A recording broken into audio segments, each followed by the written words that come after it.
On today's episode of Body Banging, we have Laura Gay, who helps body shops across the country sell their shops or buy and grow their footprint.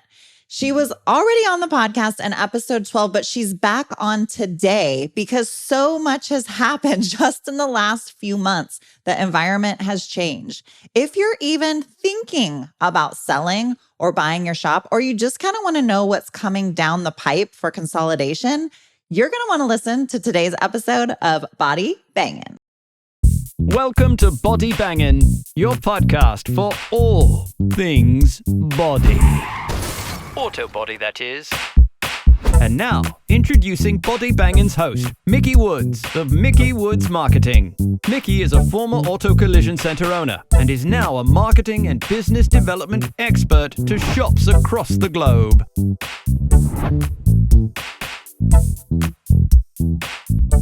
Hey, everybody, and welcome to today's episode of Body Bangin'. I am pumped. Again, we get to have my good buddy and the industry's favorite, Laura Gay. Laura Gay is amazing when it comes to helping you sell your shop or go buy other shops. She's been doing this now for 7 years.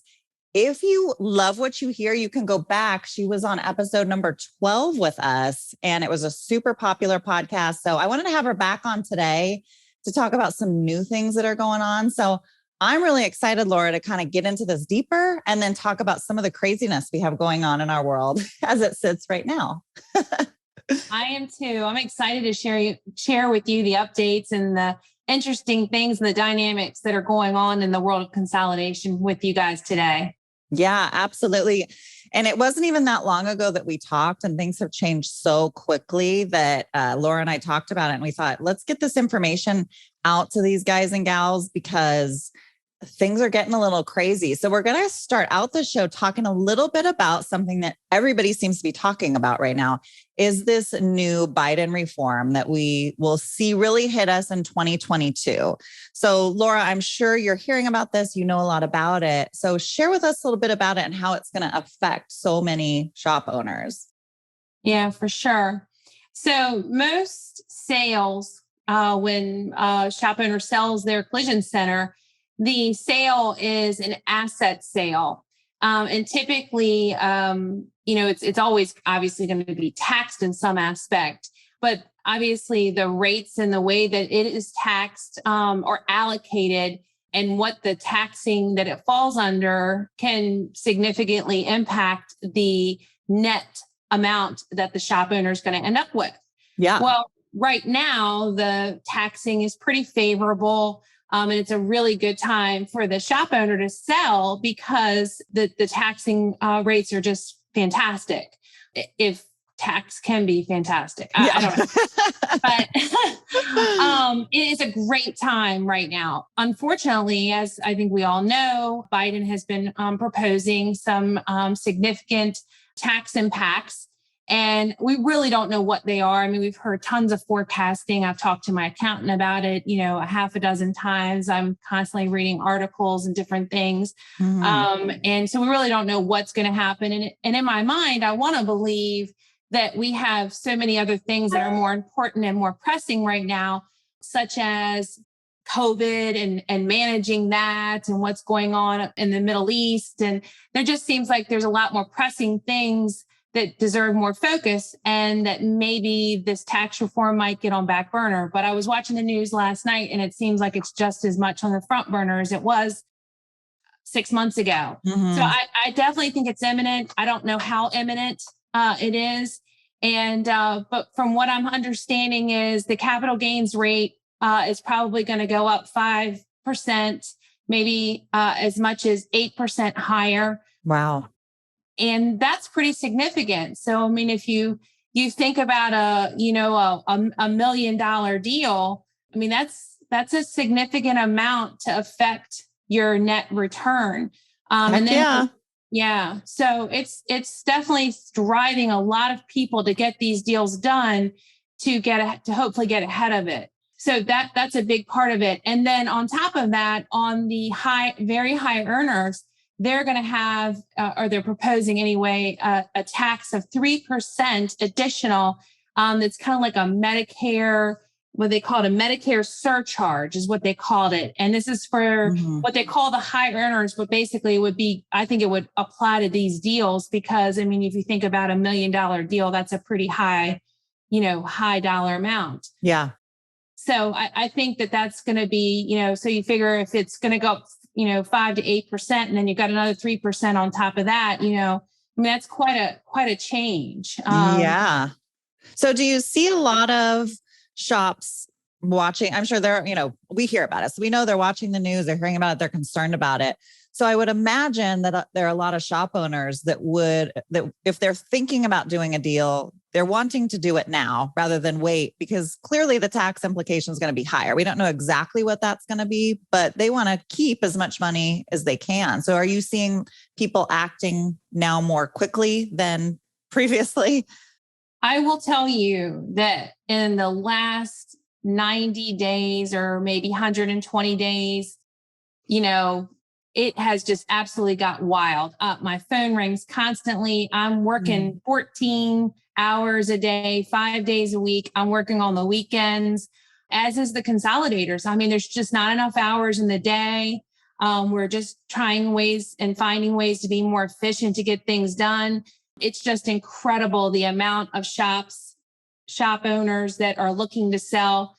And the other thing that compounds this is I don't know the exact statistics, but I can just tell you from my experience of, being in the industry for 30 years and going in and out of a lot of shops all over the United States and presenting to shops all over the United States and running 20 groups and all the different things that I've done that, in my opinion, I think probably 70% of the independent shop owner is at a ripe age for retirement. So I think that also is compounding things.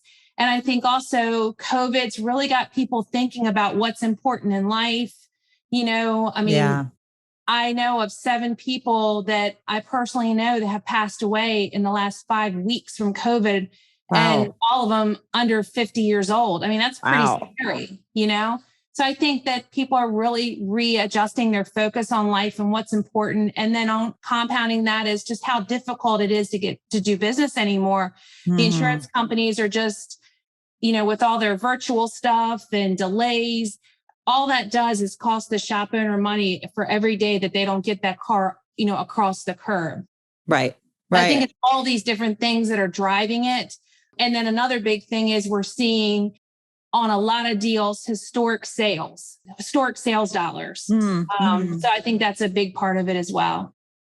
Well, I would imagine. So, shops are in a rush to sell because they want to be able to keep as much of that money as they can without it going to the government. But then that kind of leads us into the consolidators or other independents wanting to grow.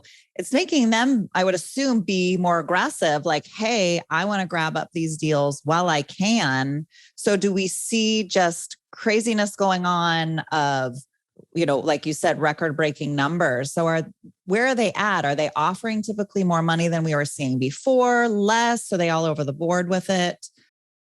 I would tell you that it's all over the board. It really depends a lot on the buyer, where the shop is physically located, if it's a demanded area. There's some consolidators there's 5 consolidators that are really working that area hard. So that obviously creates the demand, that creates the historic dollars, so I think that's a lot of it. And the other part that's driving it is there's a lot of private equity funding that's just recently really flushed the market. Yes. And a lot of that private equity funding is time sensitive, meaning that they've got to do something with the money in X amount of time. And I think a lot of it also has to do with so many people wanting to get out. So they're trying to get as much done in 21, to accommodate the people that are wanting to get out. So I think that's probably the key points of that. Yeah. Well, you talked about COVID, and one thing that we're all dealing with is being short-staffed. So the shops themselves are short-staffed. It makes it more difficult to do business as the new requirements that are rolling out and everything else. And then I would imagine that we've got consolidators that are short-staffed as well. Now, are you seeing that the segments of the consolidators that are in charge of purchasing shop, are they also short-staffed? Are you seeing issues there as well for them? Yeah, definitely. The consolidators, they're just like me. They're working round the clock. I mean, I get emails from the different buyers and people that I work with and deal with regularly. Sometimes coming through at 1:30 in the morning. I'm getting texts Wow. at 11:30 at night, 4 a.m. I mean, I just get these very, because they're trying to get as much done too. Just like Right. me, they're trying to get as much done as well. And they're short staffed too. So they're short staffed. They're trying to do more than they were doing 6 months ago because they're trying to accommodate. And a lot of the consolidators laid off a lot of people in COVID. They're trying to replace a lot of those people. Some of the people came back. The new ones are coming aboard. They've got to be trained, getting that ramp up. And if you haven't come from this side of the fence and you don't have any experience, it's not something that you pick up in 2 or 3 months. It takes a while to really understand all the facets and different things that, parlay with this. It's a complicated process. And so I know that's been challenging for them as well. And, because of this, it's really slowed down the process with quite a few of the buyers because they're just spread so thin. I think of it like a body shop that had a hailstorm and now they've got 150 cars on their lot and they're used to only having 40 cars on their lot and they just don't know which way to turn. You just have all of this wasted time because you're like, you go over here to help this customer and then you go over here and then you never got this taken care of. Then you're over here and then you're over here and then you're down here and then you've got parts for this car, but not for that car. It's no different. I literally, it feels like I'm in the middle of a hailstorm in a collision center. Yeah. And I think it's the same for the consolidators. And I feel badly for them because I know they're doing all they can do. I know this because I can tell by the hours they're putting in, the commitment. It's just, it's tough. It's tough. It's tough and great times at the same time. Yes. Yeah, absolutely. Well, and the process itself is not a quick, it's not like some 30-day escrow or 60-day escrow. Typically, these things can go on for quite a long time. So you figure if they're short staffed, then that's really going to push the whole process back quite a bit. And I'm thinking, if people are listening to the call right now or watching, we're in the last quarter. We just entered basically the last quarter of the year. And so even if they were to start a deal now, the chances of them even being able to close that deal by the end of 2021, and I don't know how soon the tax laws are going to go into effect, but I mean, could they really even get it done this year in 2021? So today is September 30th. That we're recording this. And I think it's fair to note that. And I did a deal, got it signed this morning before we started this podcast. And that will close on December 10th. Wow. December 10th. I haven't even put it on my board yet. So, I mean, yes, is still a possibility to get things done. But I mean, the window it's shutting very narrow. quick. Yeah. It's shutting quick. And then there are buyers that the window is already shut. Some of the bigger ones, it's already shut. They're out of dates. They just don't have the resources to be able to close anymore, unfortunately. Right. So, I mean, yes, there is some opportunity, but it is closing quick. Well, and the good news is it's even if you are potentially wanting to be a seller, even just because 2021 closes and these tax, the tax laws change, doesn't mean that consolidation just ends. It doesn't mean that people don't want to stop growing or stop buying and stop selling. The landscape will change, but I think the consolidator's goal is to keep buying up shops. Now, I don't know how long that will go on for, but I don't think it's going to be a hard stop just because on January 1st, 2022. Do you? Oh, absolutely not. Yeah. Consolidation's going nowhere anytime soon. And if I were to forecast, and again, I guess I can forecast. I can be like the weatherman who says, it's going to rain today and now it's sun shining. I can be that. I can be that person. But in my opinion, I think we probably have about another 3 years of consolidation. And I think that at that point it'll be done. And the groups that remain, they'll be at that point just focusing on brown fielding and green fielding, because they'll have their good base, they'll have their good footprint. And then it'll just be really complementing that footprint from there. Yeah. Yeah, that makes sense. So now when we're looking at buyers coming on the scene, and again, we're talking more about smaller shops selling, but they can also work with you if they want to grow their own footprint and become potentially a small MSO. So I want to make sure that we note that. So I'm sure you are helping shops, not just the consolidators, look for places, but I'm sure if a shop is interested in like, hey, actually, I want to grow my footprint. Everybody else is bailing. Perfect. I'll grow myself. Because I actually have a client that I talked to yesterday afternoon, and he was like, let me know if anything's available. Let me know. I'm growing. We're growing. Let's do it. So it's not just everybody's fleeing the market. There are shop owners that are building and growing. And I'm sure you're seeing that. Absolutely. And I probably, just off the cuff, I probably have about 10 or 12 small MSOs, shops that have 10 or less shops currently.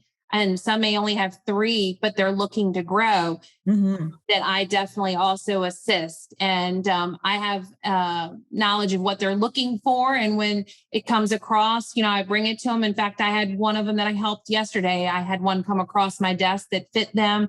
I connected them, and we're working on a deal on that. So yeah, that's definitely something I'm doing as well. And there are still quite a few shop owners that are definitely wanting to still grow and independent and taking a different mindset or approach to expansion and what their model is. And it's quite impressive. Absolutely. Yeah, I think so. They're definitely innovative, forward thinkers. Most of my clients that come to me to do marketing are wanting to grow and build their business. Now, they may want to grow and build it to just keep growing and growing, and they may want to build it to make it more valuable to sell. But either way, they're being innovative and they're growing, and it's really cool. One question I had for you, for people that are looking to sell, what do you see some of the tactics are, or potentially some of, I guess some of the strategies for some of the buyers coming in? I guess that would be a better question. What are some of the strategies that you're seeing being presented to some of your sellers? Because I know, not to talk totally about myself, but I know when I own my shop, and I was thinking about selling, I was getting all kinds of craziness. And I mean, offers all over the board, small to large, to people saying they were interested and then trying to follow back up with them and they're gone, so there's just all these weird things going on. What are you seeing right now currently? So it's funny you asked that, because I told someone the other day, I feel like I've never been a team sports person. I'm just not into team sports. I love golf. That's my thing. I just never been a team sports girl. I don't even follow football. Okay. People don't hate me. I just don't like football. It's not me. So for me, I feel like it's team sports. Like I'm participating in team sports, because I feel like everybody's got a playbook, and this week they're running play A, and then next week they're running play B, and then the following week they're running play C. Like, I just feel like that's so much of what the strategy is anymore. I just feel like, they go from ghosting to doing coming in on the 11th hour and, finally making the offer. I mean, there's been deals and I'm like, oh my gosh, this is just never going to come together. I'm not even wasting more time on this, or that's kind of what I'm thinking in my mind. And then the next day, ta-da, the deal comes together after maybe working on it for 10 months or a year, and I'm pretty exhaustive. Like, I really, really work my hiney off, for lack of better words, to get these deals done. So when I get to the point where I feel like, God, I've exhausted my efforts. I mean, I truly have exhausted my efforts. Yeah. So so that's a lot of it, that 11th hour stuff, the ghosting. But then you have the polar opposite end of it, that come in with their highest and best, or pretty close to their highest and best, because they don't want to fool around. They want to get them signed and done. The one I did this morning, that's what that was. That was one of the buyers, their strategy is highest and best. They come in with a really highest and best. So I think you see the strategies all over the board. And I would say that they're just constantly changing. Like I feel like I figure them out and then they don't change on me again. So keeping you on your toes. yes, for sure. Well, I know previously we were seeing mostly like cash deals with those offers. Are we still dealing with that, or same kind of deal? You just never know what you're going to get. I think it has a lot to do with the buyer and what their infrastructure is. I think it also has a lot to do with, again, going back to that playbook, the strategy. You see a lot of different structures that you didn't see before. You see a lot of what I'm seeing a lot now are earnouts, where let's say we're, a couple $100,000 or $500,000 away on our agreed price or where we're trying to get to. They're doing we see a lot of things called earnouts, where if let's say the shop is a $3 million a year shop, and then they'll say, well, and this is really playing a lot with COVID and COVID recovery, because there's a lot of shops that, they went down as much as 40 or 50% in sales, and they're still not fully recovered. Right. And this is especially up and down the East Coast. We're seeing a lot of this where the shops are still really struggling, still have not recovered from COVID. So then they're saying, hey, we'll do an earnout with you where if the shop hits 3 million this year, we'll give you that extra money. Nice. So I don't know if it's nice or not, but, in the same light, it motivates the seller to make sure that happens. And a lot of times this only comes into play when the seller stays on board. Mm-hmm. And some sellers stay on board and they stay in their shop. Some sellers stay on board and they take other roles. Mm-hmm. And again, like every deal, I cannot express this enough. No two deals are alike. Every deal is very different and structured. There's just so much to it. It's impossible for any two to be alike. Yeah. Similar maybe, but not alike. Yeah. And we talked about that on the previous episode we did, what some of those look like and how you can help depending on where they're at, if they want to stay involved, if they don't. And we did talk about real estate then, but I think it's something important to bring up again. We have a lot of body shop owners that own that property. So then how does that work into the deal? Are they leasing it back? Are they selling that with the shop? I'm sure that still comes into big play with you and your role and how you're helping them. Yeah. So it's two separate transactions. And it's either an asset sale of the collision center and a new lease on the collision center, or a sale of the property, whatever the seller would want. Mm-hmm. But what's interesting, and we talk about how things have changed since the last time we spoke, and even since my article in Body Shop Business Magazine, is we're seeing a lot more of the consolidators wanting to buy the real estate. They really want to buy the real estate. And that just goes back to these automotive type based real estates are, your next blue chip. They are, and I should say next, they are, because God's not making any more property or land, and God certainly, they're not the legislature folks. They're not allowing, and the zoning folks are not allowing any land to be rezoned for the usage of a collision center, because it's environmental and hazardous waste, and it's just, they're just not making anymore. You just can't go and get a piece of property and say, hey, I'm going to get it rezoned and make it a collision center. I mean, the chances of that happening now, especially in a city, not happening. Yeah. So because of that, these have become the coveted real estate to own, because like the medical people are doing telehealth, and they just don't need, look at you, look at me, we work at home. You know what I mean? Just people just don't have office space anymore. So that whole dynamic has changed a lot. Yeah, absolutely. It's interesting how just everything is shifted. And I keep kind of laughing at it because it just changes so rapidly. And I think personally, why I would encourage anybody that's even thinking about doing this, hooking up with somebody like Laura, because she's in the trenches every day and she's seeing it. And I can hear from what you're saying, Laura. It's changing constantly, and you got to be hot on it, and you're in it and you get it and you see it, but it can still be a lot. I can't even imagine trying to sell my own shop right now alone.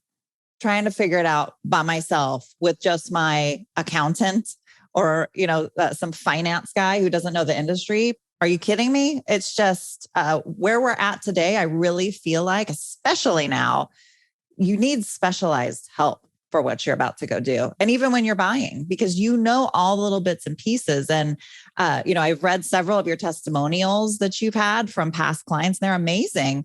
And they all say, Laura helps it be much more peaceful and calm because it's so stressful. She helps you walk through the process with confidence. But then also what I think is really important to note is shop owners realize they would have left a lot of money on the table if it wasn't for having Laura on board to look out for those things that you don't know what to look out for. Because this isn't what we do every day, but it is what Laura does every day for 14 hours a day. Yeah, for sure. And I'll tell you a couple things about that kind of resonated when you were just saying that is, I think that you can get through it by yourself if you have a business knowledge and a business background and you understand how these valuations are put together, or you could always hire me to do a valuation to help you understand that. Mm-hmm. But I think, you can get through it alone. But I think if you're, what I like to call a reformed body man or a reformed painter, that you don't have that business background, I think you really do need someone like myself to help you because you just have no clue as to what your business is worth, what your real estate's worth, and more importantly, understanding the contracts, because there's so many things in the contracts. Quite honestly, if you don't understand them, and even if you have an attorney helping you, the attorney is looking at it from a legal standpoint. I'm looking at it from a situational standpoint and knowing the different things because I was a shop owner, because I know the things, I understand the industry. So I think that's a huge part of understanding it. And a lot of the folks that have that business background, like I think I have 4 clients right now that have a really strong business background. I think 3 of them have finance degrees. I'm doing one-on-one consulting with them and I have an hourly fee for that. So that's another route, that you can go through if you feel like, because a lot of times the shop has people beating on their door already. They just need help navigating through it, Right. So I do offer all levels of service, from the people that really need a lot of hand holding, really need a lot of help, to the folks that just need a little bit of guidance and help, all levels. So I think it's fair to definitely mention that. Yes, absolutely. Well, and I think another thing to mention that you kind of talked about briefly in the beginning of this was you have relationships with the consolidators and with key positions within those groups. So if you're looking to sell, maybe they're not banging on your door because they don't even know that you're interested, or potentially their just focus isn't there, especially with them being short-staffed.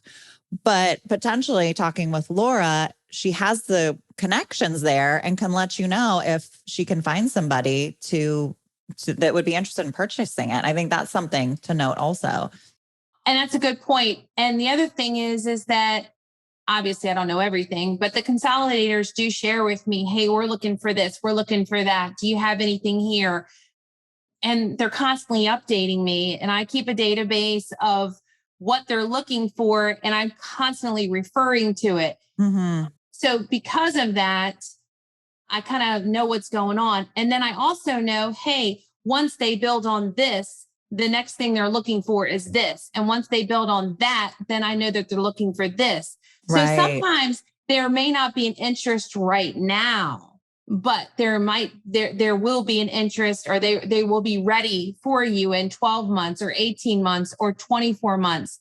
Right. So that's also a very important thing to think about, because even though we're faced with this Biden tax reform, maybe your shop's just not sellable right now, not because it's got cooties, but because that it's just not in the market that the consolidators are ready to jump into. And Michigan's a good example. There's areas of Michigan that's red hot, and there's parts of Michigan that are ice cold. No pun intended, because it is ice cold there. Well, not right now, but Yeah. But that's a good example of, just, knowing that. And sometimes people will try to do it alone or go it alone. And then they feel defeated because they don't know this. You know what I mean? Mm, And the other thing is that they sometimes will give their shop away just because they don't know. And that is truly what got me into this. Was I was so frustrated. I broke my heart because, I washed cars on Friday. I sanded bumpers when they needed to be sanded. I cleaned the toilet when it needed to be cleaned. I was just like every other shop owner. yeah. So for me, it just really broke my heart when shop owners were, I know, doing the same things I did and very entrepreneurial and giving everything their blood, sweat, and tears, missing ballet recitals, missing Yeah.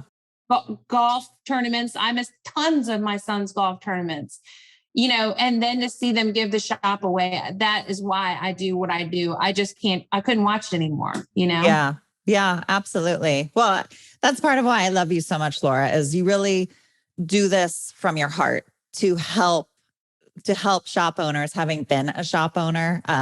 That's the way I operate. And I just love that integrity that you have. That's why I love you, Laura. Besides the fact you're so funny and you're so good at what you do. All of that said too. Well, I love you too, Mickey. Oh, You're a thank you. rock star also. Well, is there anything else you feel like you might want to bring up for anybody that's listening?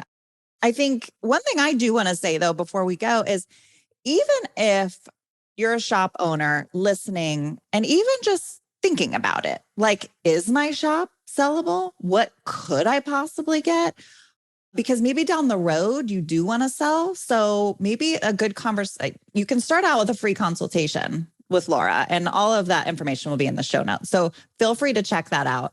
Because my thinking is there are probably a lot of shop owners being like, that sounds good, but I know right now my shop's not doing as well as maybe it could be doing. And during that consultation, you can ask Laura those questions. And because she does this from her heart and for the love of shop owners, she would have no problem telling you, hey, I recommend you do A, B, or C. Try to get your numbers up to, whatever that is, so that you kind of are able to create a strategy, whether that's selling or growing.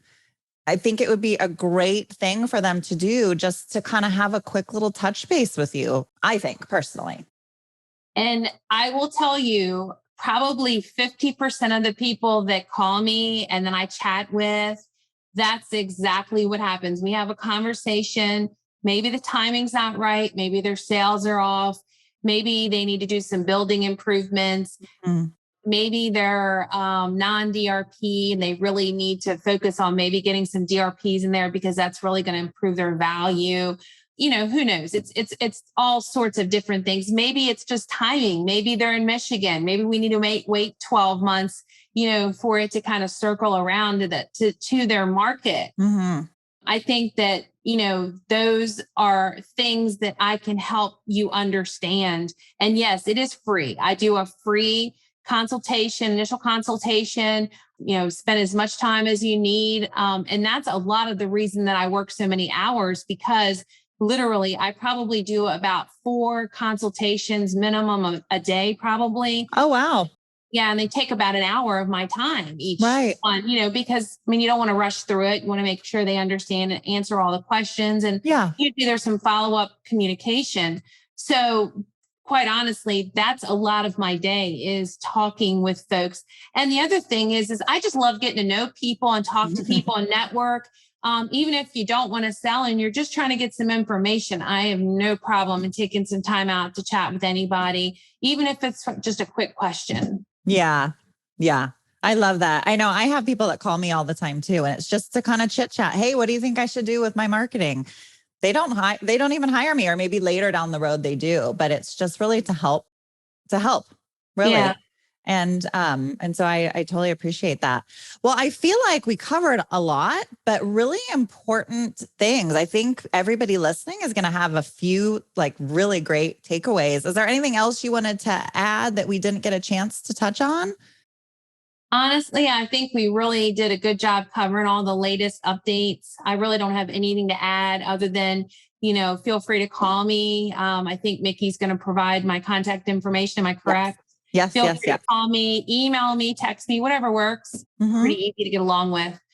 I'm just here to help. I just want to help people get through the process and understand it pain-free and make sure they get as much as they can, because everyone deserves to get out of that prison. I call it, the collision center kind of a prison, because that's kind of how I felt the last, year I was in it. I just couldn't take it another day. But everybody deserves that, whether it's you want to go spend time with your grandkids, you want to go out and tinker on your 69 Camaro in your shop, you want to go racing, go hang out on the beach, go play some golf, whatever it is that, rings your bell, you know what I mean? For lack of better words, everyone deserves that time. And I tell you, I'm so grateful. I took 2 years off when I first sold our businesses, and I worked with my son's golf team.